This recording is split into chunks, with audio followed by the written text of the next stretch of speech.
Bonjour, c'est Alia. Je reçois aujourd'hui Pierre, délégué syndical central CFDT au sein du groupe Atos, pour nous parler d'égalité professionnelle. Bonjour Pierre.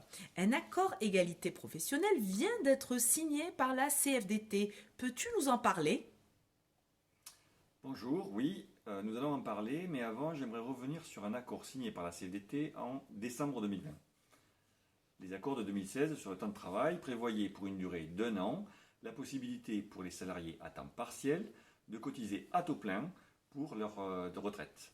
Cette disposition a été reportée dans les accords sur égalité professionnelle successifs, mais ce n'était pas pérenne, puisque les accords égalité pro ne peuvent être signés que pour 3 ans, et donc ça pouvait être remis en cause à chaque négociation. La CFDT voulait que ce droit soit acquis à bien plus long terme. Nous avons donc signé l'accord du 15 décembre 2020 qui étend ce droit à l'ensemble des sociétés du groupe pour une durée indéterminée. Enfin, nous avons fait ajouter une clause dite clause d'interdépendance qui empêche de dénoncer cet accord indépendamment des autres accords sur le temps de travail. Oui, nous n'avons pas oublié le mauvais tour joué par la direction qui a dénoncé un accord qui faisait partie d'un ensemble.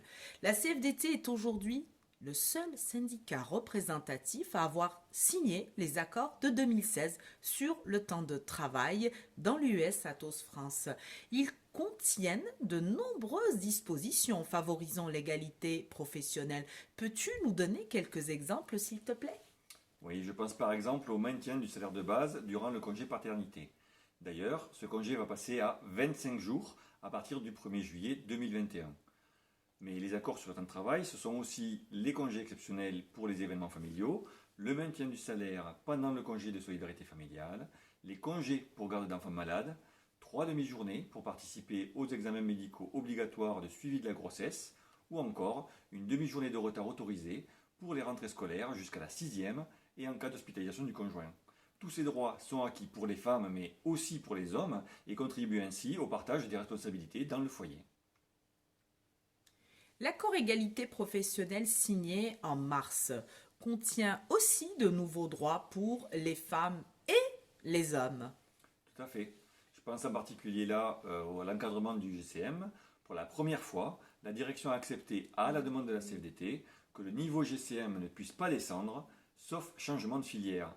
Et même dans ce cas, le retour à l'ancien niveau est automatique après un an. Alors, c'est fini, c'en est fini du manager ou du commercial qui nous dit que tu vas passer de AD4 à AD3. Comme ça, je pourrais t'affecter sur ce projet. Exactement.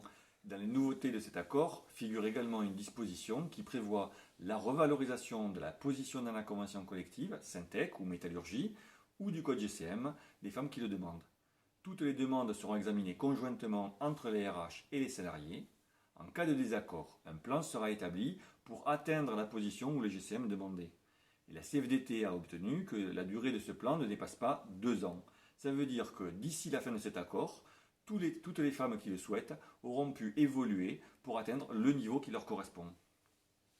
La CFDT a également proposé une méthode inédite de traitement des écarts de salaire entre les femmes et les hommes. Oui, et cette méthode a pour but de réduire les écarts structurels de salaire en défaveur des femmes. Dans les accords précédents, les femmes pouvaient au mieux espérer avoir une revalorisation de leur rémunération si elle était inférieure à la moyenne. Avec cette méthode, toutes les femmes d'un groupe discriminé recevront une augmentation. Et la méthode tient également compte des âges moyens des femmes et des hommes du groupe concerné. Enfin, les corrections seront prioritairement appliquées sur les niveaux GCM les plus bas, c'est-à-dire sur les groupes ayant les plus petits salaires. L'objectif est de régler totalement les problèmes plutôt que d'étaler leur règlement sur plusieurs années. Mais qu'on se rassure, la direction appliquera la méthode 2 fois cette année, en avril au titre de 2020 et en fin d'année pour 2021. Avec l'application une 3e fois en 2022, la totalité des écarts structurels en défaveur des femmes devrait être résorbée.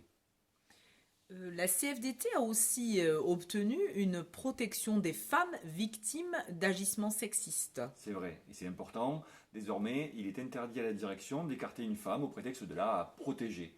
S'il faut écarter quelqu'un, l'isoler, ce sera plutôt l'agresseur présumé et non la victime. Il est donc plus possible de modifier le poste, les attributions ou d'obliger à une mobilité géographique ou professionnelle une femme victime d'ajustement sexiste. Eh ben, c'est parfait tout ça. Y a-t-il d'autres dispositions dans cet accord? Oui, elles sont nombreuses, on ne va pas toutes les énumérer, mais par exemple, la CFDT a obtenu que la direction mette en œuvre des actions dans les lycées en vue de promouvoir les métiers du numérique. Si on veut avoir plus de femmes dans nos filières professionnelles, il faut s'y prendre très tôt et non quand les choix d'orientation les ont déjà éloignées, les femmes. La direction devra également créer un kit de communication pour les salariés, femmes ou hommes, qui interviendront auprès des lycéennes et des lycéens. Tout ceci donc n'est qu'un résumé de quelques dispositions du nouvel accord, qui est bien plus vaste. Merci Pierre. Comme d'habitude, vous pouvez contacter la CFDT du groupe Athos pour obtenir plus de renseignements ou plus d'informations ou même d'obtenir une aide. N'hésitez surtout pas à le faire. Merci d'avoir regardé cette vidéo et à très bientôt. À bientôt!